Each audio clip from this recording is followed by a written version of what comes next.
the new JDI Ghost Key. It replaces the old JDI push to start with new improved design and construction. The Ghost Key now gives you the power to control cranking times, system lock times, and fuel pump priming. Comes standard with RFID chipped black keys. Push start button with a white colored LED ring. Other colors are available. Still plug and play as always. Available for a ton of models. Pick one up at jordandistributors.com.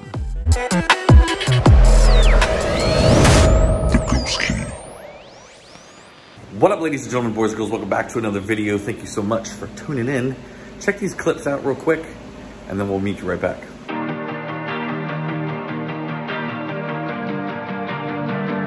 What up, guys?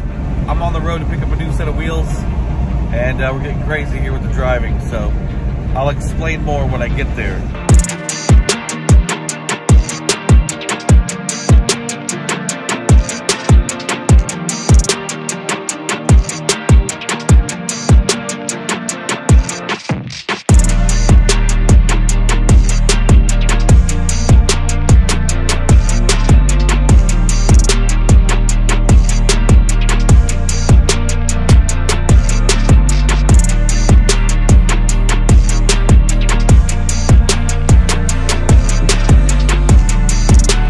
We just picked up some wheels from my friend Gibby here.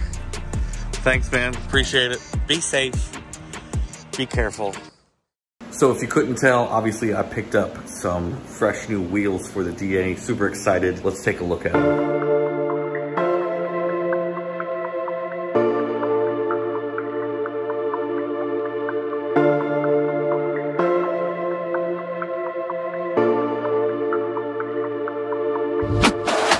Here we have the dream wheels, or at least my dream wheels, set of Regamaster Evo 2s, 16 by 8 plus 35 offset in white with the blue decals. However, the side decals had been removed by the previous owner. So I got to give a big shout out to Gibby for hooking me up with these wheels, and also my son for helping me get these wheels. If you would give Gibby a follow. He had some things come up where, you know, he needed to part with the wheels. He gave me first dibs and I absolutely jumped on them. They were wrapped in Toyo Proxys R1Rs, 225/45, 16s. So these are absolutely my dream wheels that you guys know I've been a huge Roto Slipstream fan for a long time. And the reason why is because, well, damn, it's nearly impossible to find a set of old school SW388s or Regamasters. And this is the first opportunity that I've ever had to be able to get these sets of wheels. I'm not sure if these are really going to stay long term, to be 100% honest with you.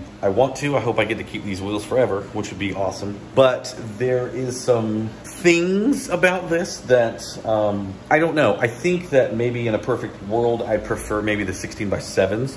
I know that with the DA, I've been wanting to go with 16s to just get it also a little higher off the ground. I'm completely happy with these. I love them. They're gorgeous. It really just boils down to getting them to fit, because with these 225/45s, we're going to have to be a bit stancy boy with this. We're gonna have to definitely lean the camera in. I've been working on the suspension with the car up in the air. So I've obviously got the car on jack stands, and I've been working with the suspension so far, and I've got the rear coilovers set to their highest that they will go, which wasn't much from what we had set up before. I've got the wheel pulled off on this one. I'm ready to sort of begin adjusting the rear. I have not rolled these rear fenders at all, but I may do that. I was talking to Tony over at Jet Performance, and we may do that. I've also got rear camber kits. Thank God for that, because we're probably going to be needing to adjust this. That's why this bolt is here, loose, ready to come out and make adjustments as is, because I can tell you with this fitment, we're going to have to lean them in a little bit. Now let's take a look at the front. The front's not too bad. What we're going to do is try to use the jack to push up the wheel and see if we need to lean these in. With this car, I have wanted to retain the fender liner and everything. So, and again, we have a fresh set of Skunk 2 camber arms, so we can definitely put the you know, lean these in. If you notice, I got this Honda center cap here. That's just for fun. I'm not going to leave that there. So, yeah. So, yeah, looking over here at the front. So, I think the front is not going to need a ton of adjustment. But the rear is probably going to definitely use some adjustment here. And then, of course, once we kind of get it, I think height-wise we're going to be good. It's just camber at this point. Get that situated and then obviously an alignment after that. So let's throw this on and see what she looks like.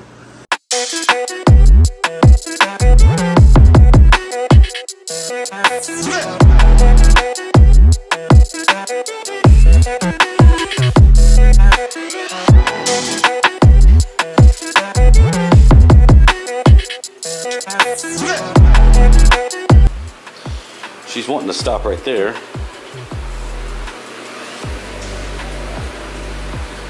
This is definitely too much of a...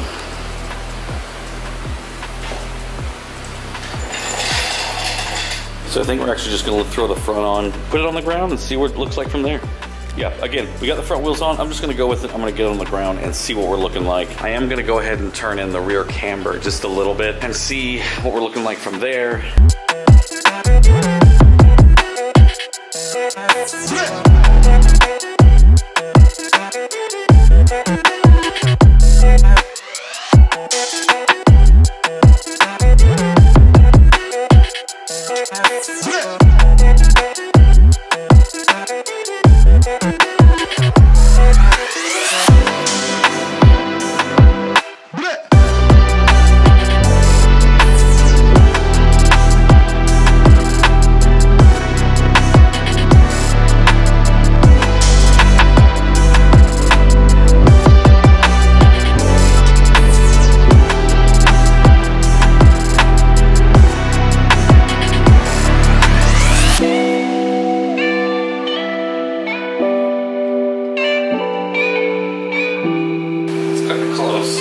Definitely cutting it close, and we are just about hella stancy right there.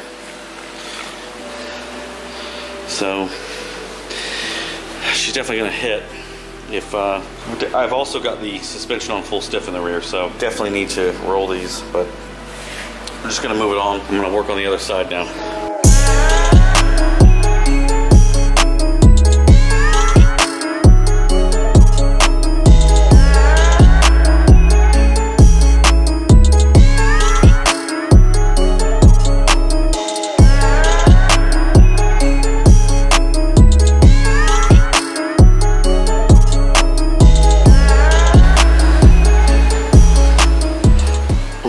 She's right there, son. The front honestly looks okay. The front is not that bad. You know, we're gonna have to go full stiff all the way around, but the rear is still, we're gonna have to roll those quarters. I mean, that is as high up as I can get the rear on these coilovers. So we're gonna pull this thing out in the light, get some shots of it.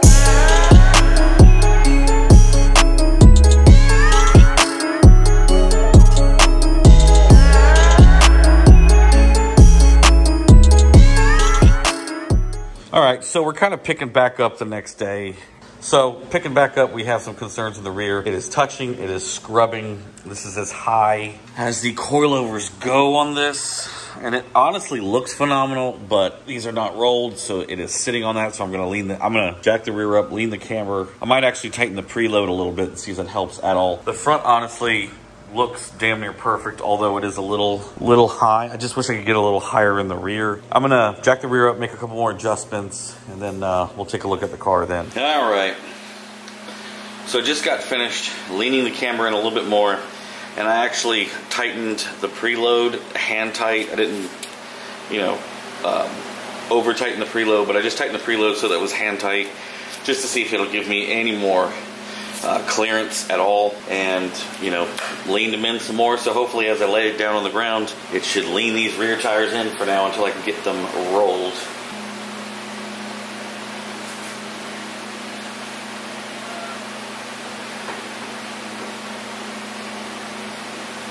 Definitely got a little extra height, but we have the e-brake on and the suspension needs to settle, so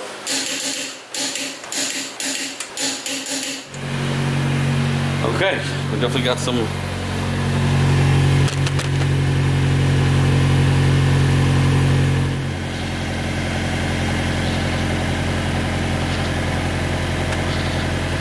Okay, we've got a little bit of height on the rear, just enough for now.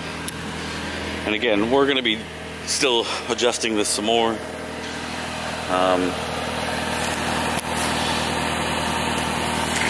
just want to make sure that it's tucked for now until we get the rear fenders rolled. And of course, we're going to have to lean these in, but I'm going to see if I can get away with it until I get to the alignment shop, because if I lean the camber in, it's really going to throw the toe off, and it's really going to be scary to drive. So, you know, take it around, see how bad she scrubs, and then go from there. Okay, so where are we at with this? We've got the car on the ground, obviously. I took it for a drive the other night. Noticed, you know, got the suspension settled a little bit, and noticed it was a little low on this side. So I just got finished raising this side up and cambering it in just a little bit. Same thing with this side, just did a little bit of a camber in, no height adjustment, but it's sitting a little high in the front right now because we need to go drive it and settle the suspension. At this point, it's not rubbing at all, I don't think, or this was the only point that it was rubbing, and it might just be because my chubby ass was in the driver's seat. But this is how the rear is looking good. There are some concerns I have at this point, but we'll get into that in a little bit. Let me see if I can't get this thing out into the light and drive it around. All right, so I've just been driving the DA with the fresh new wheels, with the Rega Master Evo 2s. The car looks phenomenal. Obviously, the car looks fucking sick with these wheels. However, it does feel like I might need to add power steering back onto this thing, or you know, it is, you could feel the weight of these wheels. These wheels weigh a lot more. So with that being said, I'm not sure if I'm going to keep them, to be 100% honest with you, because they are a bit wide, a bit stancy boy, a bit big for the car, but damn if they don't look good. As far as what I'm thinking is, you know, the goal for this car is building it Dragon spec, or getting it ready for the tail of the Dragon. I'm thinking about 318 curves and 11 miles over and over and over again. And with these weight of the wheels without power steering, I'm not sure that it's the right choice to go with. So with that being said, thank you guys. I know it's kind of windy out here. We're going to see you in the next one. Peace out. Keep living your dreams. And let's get one more shot of the car.